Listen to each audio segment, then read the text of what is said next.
संदीप क्षीरसागर आणि सोळंके यांचा जरांगेंच्या आंदोलनाला पाठिंबा आहे, कारण ते दोघेही काही वेळापूर्वी जरांगेंची भेट घेऊन गेलेले होते आणि आता संजय जाधव, बजरंग सोनावणे हे देखील मनोज जरांगे पाटील यांची भेट घेण्यासाठी आलेले आहेत। आमच्या प्रतिनिधी स्नेहा जाधव सध्या आपल्या सोबत आहेत, त्यांच्याकडनं माहिती घेऊयात।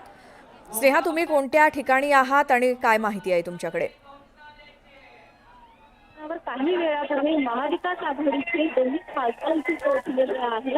खासदार बजरंग सोनावणे खासदार संजय जाधव मनोज जरांगे पाटील यांच्या बाजूला बसून काही चर्चा बोलणं होते। आता देखील आपण पाहतोय घोषणा देताना देखील दोन्ही खासदार या घोषणामध्ये देखील सहभागी झालेले आपल्याला पाहायला मिळत आहे।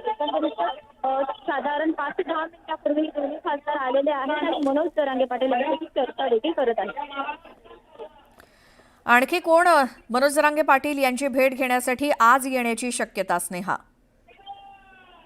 आणखी कोण पुढे येईल हे काही अद्याप माहिती मिळाली नसली तरी आता सध्या आपण पाहतो हे दोन्ही खासदार मनोज जरांगे पाटील यांच्या अगदी शेजारी बसलेले आहेत, त्यांच्याशी बातचीत देखील करत आहेत। बिलकुल, ही दोन दृश्य आपण प्रेक्षकांना दाखवतोय। खासदार, आमदार महाविकास आघाडीचे मनोज जरांगे पाटील यांच्या भेटीसाठी आलेत। ज्या क्षणापासून सकाळी 10 वाजल्यापासून मनोज जरांगेंची आंदोलनाला सुरुवात झाली आहे, उपोषणाला सुरुवात झालेली आहे, तेव्हापासून दोन खासदार, दोन आमदार हे मनोज जरांगे पाटील यांच्या भेटीसाठी येऊन गेलेत। मात्र सरकारचं शिष्टमंडळ कधी येणार? मनोज जरांगे यांना काही आश्वासन दिलं जातं का? त्यांच्यासोबत मराठा आरक्षणासंदर्भात काय चर्चा होते, काय तोडगा निघतो, याकडे आपलं लक्ष असेल। कारण जोपर्यंत आरक्षण मिळत नाही तोपर्यंत आम्ही इथून हलणार नाही, मुंबई सोडणार नाही, असं मनोज जरांगेंनी सांगितलंय ठामपणे। त्यामुळे जोपर्यंत आरक्षण मिळत नाही तोपर्यंत हे भगवं वादळ मुंबईमध्ये कायम राहणार आहे। वेळ पडली तर दिल्लीमध्ये सुद्धा हे भगवं वादळ घेऊन जाऊ, असं मराठा आंदोलनकर्त्यांचं म्हणणं आहे। अजूनही CSMT परिसर जर बघितला तर तो पूर्णपणे मराठा आंदोलनकर्त्यांनी व्यापलेला आहे, मराठा बांधवांनी व्यापलेला दिसतोय। आझाद मैदान संपूर्ण खचाखच भरलंय। काल रात्रीपासूनच अनेक मराठा बांधव हे आझाद मैदानात येऊन बसलेले होते। आज सकाळपर्यंत मनोज जरांगे पाटील यांची वाट बघत होते अनेक जण त्यांच्या सोबत, त्यांच्या ताफ्याबरोबर येत होते। अनेकांच्या गाड्या या 8 ते 10 किलोमीटर लांबपर्यंत पार्क करण्याच्या सूचना पोलिसांनी दिल्या। त्यानंतर कितीही चालावं लागलं तरी चालेल, आझाद मैदानापर्यंत 10 किलोमीटर चालत जाऊ, पण आम्ही पोहोचू, असं मराठा समाज बांधव जे मनोज जरांगे पाटील यांच्यासोबत आलेले होते त्यांचं ठाम मत। आणि हे सगळेजण सध्या आझाद मैदान आणि परिसरात आहेत। छत्रपती शिवाजी महाराज टर्मिनस स्टेशन आणि आसपासच्या भागात सर्व हे आंदोलनकर्ते आपल्याला दिसत आहेत, कारण हे आझाद मैदान देखील या मराठा बांधवांना कमी पडू लागले। पुढचा 8 दिवस पुरेल इतका सुकाशिधा सोबत घेऊन आलो आहोत, मात्र इतर कोणतीही सोय नाही।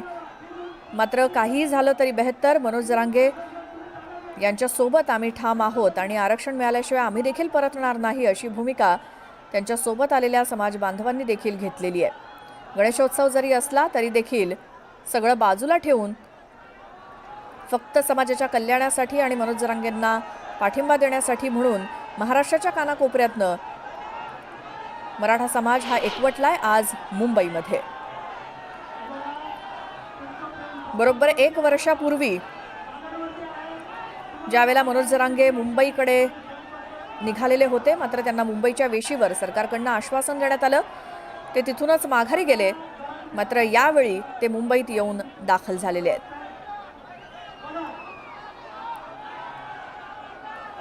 हैदराबाद गॅझेट, सातारा गॅझेट लागू करा, अशी मागणी आहे मनोज जरांगेंची। यावरती सरकार आता काय तोडगा काढतं, कशी चर्चा जरांगेंची होते, याकडे आपलं लक्ष असेल। मात्र मुंबईमध्ये कायदा सुव्यवस्था बिघडू नये यासाठी राज्याच्या पोलीस महासंचालक रश्मी शुक्ला या सध्या मुख्यमंत्र्यांच्या भेटीसाठी गेलेल्या आहेत, कारण इतक्या मोठ्या प्रमाणात महाराष्ट्रभरातनं हा मराठा समाज मुंबईमध्ये आल्यानंतर मुंबईतलं ट्रॅफिक आणि नागरिकांची पूर्णपणे गैरसोय झाली, रस्ते जाम झाले, कामावर निघालेल्यांना नीट पोहोचता आलं नाही, या ट्रॅफिक जाममध्ये नागरिक अडकले। मंत्रालयापासून ते सर्व मंत्र्यांच्या बंगल्यांना पोलीस सुरक्षा वाढवण्यात आलेली आहे। ही सगळी खबरदारी पोलिसांकडनं घेण्यात आली आहे. कोणतीही अनुचित घटना घडू नये यासाठी, कारण मराठ्यांचा जमाव मोठा आहे.